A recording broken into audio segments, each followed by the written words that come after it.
आज हमारा टॉपिक है bacterial soft rot disease of plant.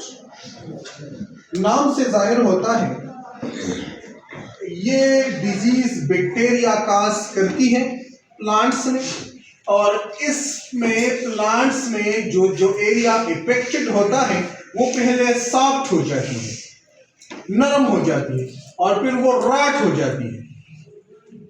तो इसे कहते हैं bacterial soft rot disease of plant.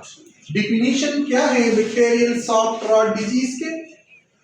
They type of bacterial disease in which the vegetable or fruits plants different parts become soft, वो soft हो जाते हैं एंड देन रॉट, और फिर वो गले सड़े हो जाते हैं, गंदे हो जाते हैं। ये हो गया इसका डिफिनीशन। काजिस क्या है, यानी बैक्टीरियल सॉफ्ट रॉट डिजीज कौन से बैक्टीरिया काज करते हैं? ये काज करते हैं अर्विनिया केराटोवोरा बैक्टीरिया, जिसका ओल्ड नेम है पिक्टोबैक्टीरियम केराटोवोरम, यानी उस बैक्टीरिया का पुराना नाम है पिक्टोबैक्टीरियम केराटोवोरम, अब नया नाम है इसका अर्विनिया केराटोवोरा। ये एक ग्राम नेगेटिव बैक्टीरिया है। This is a gram negative bacteria. अब ये बैक्टीरियल सॉफ्ट रॉट डिजीज कौन से प्लांट्स में काज होती है? कौन से प्लांट ज्यादातर इफेक्टेड होते हैं इस डिजीज से?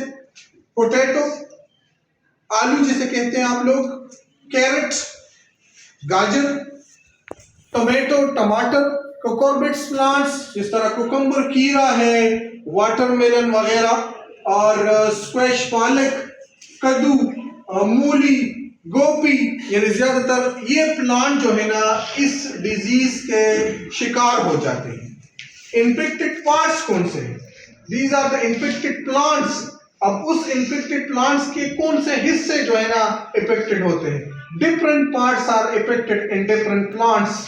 जिस तरह कैबेज, गोभी में उसका फूल और लीव्स जो है ना इफेक्टेड होते हैं, कुकम्बर में फ्रूट, रेडिश, कैरेट वगैरह में इनके रूट्स इफेक्टेड होते हैं। इस बैक्टीरियल सॉफ्ट रॉट डिजीज के साइन एंड सिम्टम्स क्या है, अलामत क्या है इसके?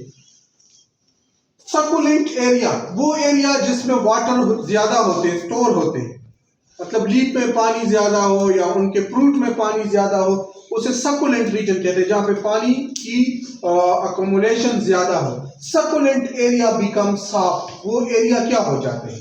सॉफ्ट हो जाते हैं। एरिया बिकम स्पॉन्जी, फिर वही एरिया स्पॉन्जी हो जाती है। देन एरिया बिकम रॉट, और फिर वहां पे गले सड़े का अमल स्टार्ट हो जाता है। Tissue lose turgidity and become loose, यानी वो अपनी टर्जिडिटी लॉस कर देते हैं, और जो टाइटली एक दूसरे से अटैच होते हैं वो लॉस हो जाती है। क्योंकि ये जो प्लांट के जो सेल्स होते हैं ये सेल एक दूसरे से अटैच होते हैं। सेल वॉल के आप लोग पढ़ चुके हैं कि सेल वॉल में एक प्राइमरी वॉल, एक सेकेंडरी वॉल, एक मिडल लेमेला होता है, और आप लोग पढ़ चुके हैं कि मिडल लेमेला में पेक्टिक सब्सटेंस ज्यादा होता है, और पेक्टिक सब्सटेंस का काम इन दो सेल्स को आपस में अटैच करना, बाउंड करना होता है। अब वो जब ये पेक्टिक सब्सटेंस लॉस हो जाते हैं और पेक्टिक सब्सटेंस जो है ना वो खत्म होते हैं, तो इनसे ये सेल जो है ना लूज हो जाते हैं। इसके अलावा अगर आप देख लें तो बैक्टीरिया चूंकि पाइकोलिक एसिड सिक्रीट करता है, और वही एसिड जो है ना पेक्टिक सब्सटेंस को खत्म कर लेते हैं, जिनसे इन सेल की जो एक दूसरे से जो टाइटली पैक होते हैं वो लॉस हो जाती है। कुछ प्लांट्स एक्सेप्शनल है which are not susceptible, special woody plant जितने भी है, वो जितने भी प्लांट जिसमें लकड़ी होती है, जिस तरह आप लोगों को ये बाहर के प्लांट्स नजर आते हैं जिनमें लकड़ी है, these plants are not susceptible to bacterial soft rot disease, यानी इस तरह के प्लांट पे ये डिजीज नहीं आती, वुडी प्लांट इफेक्टेड नहीं होते। और इसके अलावा अगर हम देख लें तो बैक्टीरिया जो है ना ये प्लांट्स में कैसे जाता है, ये डायरेक्ट इनकुलेशन कर लेते हैं, या तो ये कहीं पे पोर्स, टोमेटो वगैरह के जरिए प्लांट में एंटर होते हैं, या जहाँ पे कोई जख्म आ जाता है तो ये डायरेक्ट प्लांट के अंदर एंटर होते हैं और ये डिजीज काज कर लेते हैं। आते हैं लास्ट पे प्रिवेंशन एंड कंट्रोल की जानिब। हमने अपने क्रॉप्स को, हमने अपने वेजिटेबल्स को किस तरह बैक्टीरियल, सांप, रॉ डिजीज से बचाने हैं।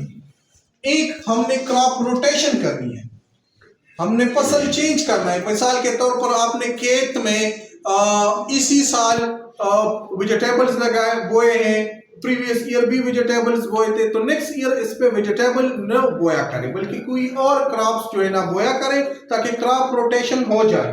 Removal of infected parts from the field, वो फील्ड जहां पे क्रॉप्स लगाया गया है उनमें से वो प्लांट जिनको इन्फेक्शन हो चुका है उनको फील्ड से रिमूव करना है।